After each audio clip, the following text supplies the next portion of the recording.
ബാഴ്സലോണയുടെ ചരിത്രത്തിലെ എക്കാലത്തെയും മികച്ച താരമാണ് ലയണൽ മെസ്സി. ക്ലബിന്റെ എക്കാലത്തെയും മികച്ച ഗോൾ വേട്ടക്കാരനായ മെസ്സി ബാഴ്സലോണയ്ക്ക് സമ്മാനിക്കാത്ത കിരീടങ്ങളില്ല.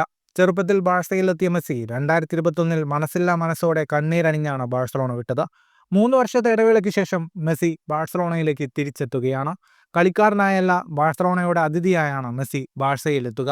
ബാഴ്സലോണയുടെ 125-ാം വാർഷികാഘോഷത്തിൽ മെസ്സി പങ്കെടുക്കും. റേഡിയോ കാറ്റലൂണിയാണ് മെസ്സി ബാഴ്സയുടെ വാർഷിക ചടങ്ങിൽ പങ്കെടുക്കുമെന്ന് വെളിപ്പെടുത്തിയിരിക്കുന്നത്.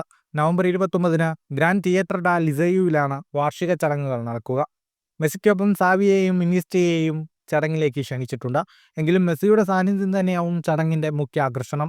ടീം വിട്ടുപോയതിനു ശേഷം ആദ്യമായാണ് മെസ്സി ബാഴ്സലോണയിലേക്ക് തിരിച്ചെത്തുന്നത്. കഴിഞ്ഞ ഒക്ടോബറിലാണ് ബാഴ്സലോണ മെസ്സിയെ ചടങ്ങിനായി ക്ഷണിച്ചത്. എന്നാൽ മേജർ ലീഗ് സോക്കർ മത്സരങ്ങൾ നടക്കുന്നതിനാൽ മെസ്സി വരുമോ എന്ന് ഉറപ്പില്ലായിരുന്നു.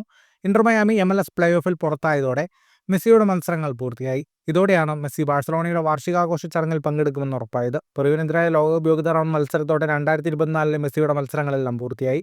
വിശ്രമ നാളുകളായതിനാൽ മെസ്സിക്ക് നവംബർ 29 പരിപാടിയിൽ പങ്കെടുക്കാൻ മറ്റ് തടസ്സങ്ങളൊന്നുമില്ലെന്നാണ് റിപ്പോർട്ട്. ഫുട്ബോൾ ലോകത്തെ കൂടുതൽ വാർത്തകൾക്കും വിശേഷങ്ങൾക്കുമായി സ്പോർട്സ് കഫേ പോൾ തന്നെ സബ്സ്ക്രൈബ് ചെയ്യുക.